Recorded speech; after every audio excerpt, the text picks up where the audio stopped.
a soccer or football fanatic. I'm a Canadian, but Canada has no representation in the tournament, so I, like so many others, latch onto a country who is, and with whom we have either heritage or at least an affinity for. Hi, I'm Chris May, writer, producer, and host of This Day in Weather History, now in its second year from the Weather Network in Canada. So therefore, I also live for the arrival every 4 years of the World Cup. And on July 13th, 1930, I would have been sitting in a chair, likely with a cerveza, ready to watch the first ever World Cup soccer match in history. Well, kind of. Didn't actually play out quite that way. But it did happen on this day in weather history. Let's open with some perspective here, and for that, we need a quick history lesson. The South American country of Uruguay was a world soccer juggernaut at the time. They had won the gold medal in soccer at 2 consecutive Olympics in 1924 and the 1928 Games. The idea of a global soccer tournament had been bandied about for close to 25 years already, but the money and infrastructure was all in Europe, where soccer, as we all know today still, reigns supreme. But with Uruguay now proven as an international soccer force, the right to host this competition, the World Cup, was given to them. And with that, 13 teams were to gather in South America. I'm going to explain why so few teams were in the first edition, and that too is a crazy lesson in history, logistics, and fair play. All matches took place in Montevideo. 3 stadiums were used: Estadio Centenario, Estadio Pocitos, and Estadio Parque Central. However, a rushed construction schedule and delays caused by the rain meant the Centenario was not going to be ready for use until 5 days into the tournament. Welcome to year 2 of this podcast. Right now, you're listening to the full version of today's story on your favorite podcast provider, but there's also the daily podcast video short.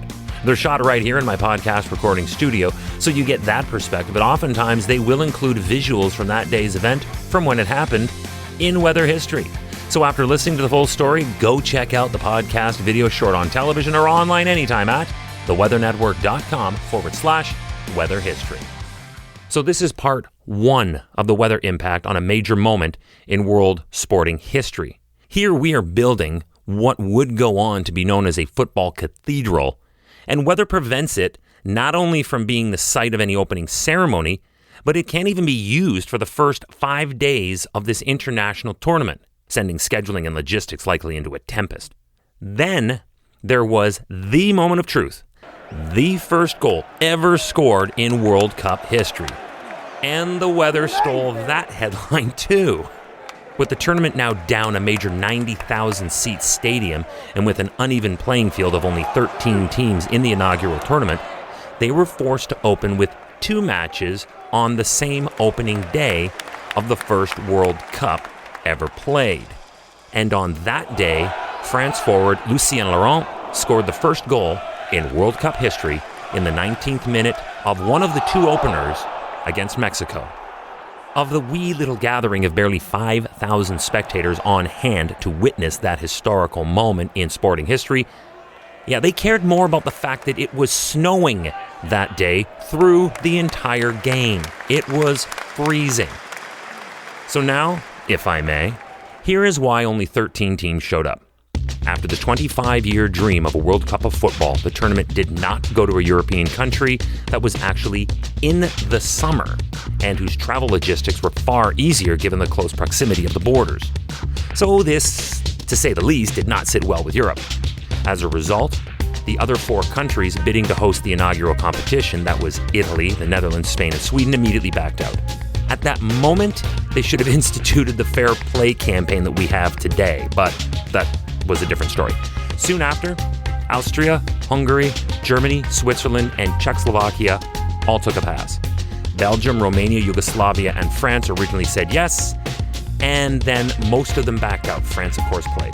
England was already in a spat with FIFA, so they were out too, and in the end, only 4 teams from Europe made the trip. The rain takes the principal stadium off the table for almost a week of play, and when that massive hurdle is being handled, the first ever goal is remembered for the fact that it was snowing throughout the game. On July 13th, 1930, this day in weather history. Tomorrow is July 14th. As night fell on the Green Acres campground at Pine Lake, Alberta, so too did a tornado, accompanied by 300 kilometer per hour winds at their center. That's tomorrow's story, July 14th. It happened this day in weather history. I'll be there. I'm your host, Chris May.